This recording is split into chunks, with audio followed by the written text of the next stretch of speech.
everyone, and welcome back to my channel. And if you're new, a big welcome to you, and I hope you'll consider subscribing for more great videos like this one. Today I'm going to show you how to make your very own whipped body butter. Now this DIY is chock full of high quality ingredients, it's super nourishing to your skin, and best of all, it's actually affordable to make.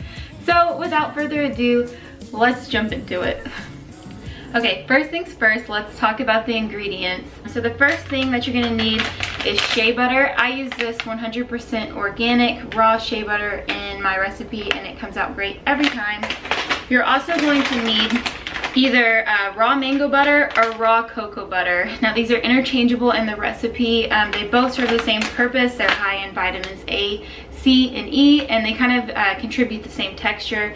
The main differences that I have found in these is that this one, the cocoa butter, smells like chocolate.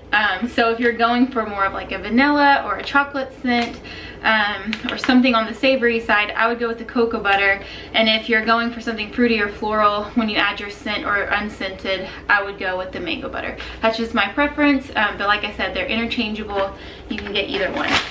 Now you're also going to need some oils for blending. This is what's going to help your butter to whip up, have the oils carry through it and make it smooth to apply to your skin. So most recipes that I look at recommend almond oil, but my husband's allergic to almonds, so I'm going to be using apricot oil. You can really use almond, apricot, or even argan oil if you want to go fancy with it. Once again, they serve the same purpose, and they're both high in similar nutrients. You're also going to need a little bit of coconut oil, nowhere near as much as this jar, but I was saving money, so I bought the jumbo size. And then on to the optional ingredients. Because I'm pregnant and I'm using this as a belly butter, I add a little bit of concentrated vitamin E oil to my body butter just to give it a little extra oomph. Vitamin E is great for your skin's elasticity, which is what I need right now. And then I also am going to add a scent, and I've been obsessed with this one lately. It's Citrus Bliss by doTERRA brand, and it smells so good. So that's what I'm going to be adding today, but really you can add anything you want as a scent or leave it unscented. So now let's jump into the how-to. First, you're going to add a 1/4 cup of mango butter or cocoa butter to your crock pot. And then you're also going to add a 1/2 cup of the shea butter to the crock pot. If you don't have a crock pot to use to melt these oils, another option is to add them to a mason jar and put that into a pot of boiling water. That'll act like a double boiler and melt the oils without burning them. Next, cover your mix and set that puppy to low heat. Once your oils have fully melted, pour this blend into a glass bowl or a jar. Then move the mix to your fridge for about a 1/2 hour to set up. After about 30 minutes, your blend will look something like this. You'll know it's ready to whip if you can stick your finger in it and it leaves an indentation in the mix. Now you're finally ready to whip. So the first thing you're going to do is transfer that new butter blend into the bowl of a stand mixer. If you don't have a stand mixer, you can also use just a hand mixer or even do it by hand with a whisk, but you'll just need a little bit more elbow grease.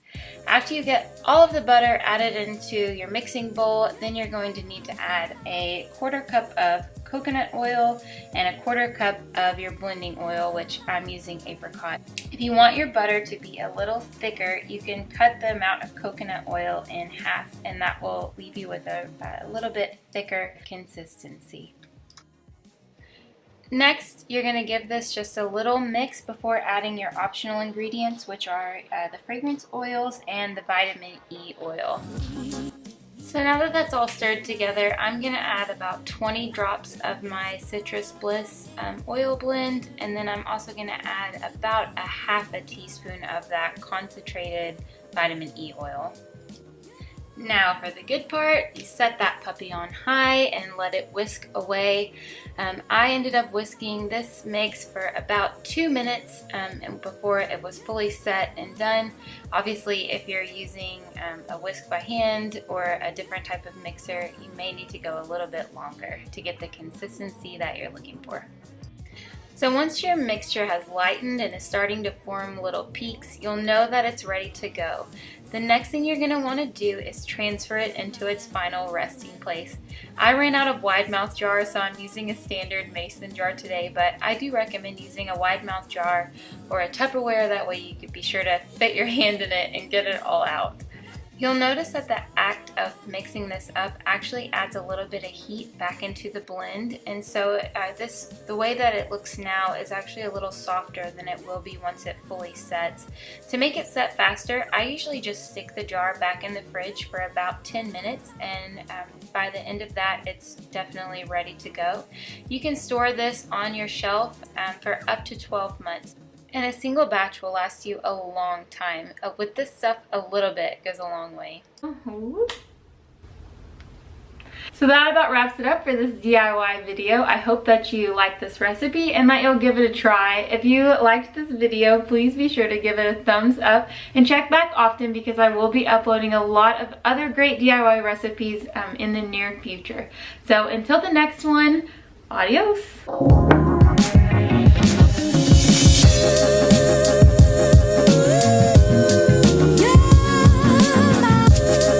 That's a happy belly.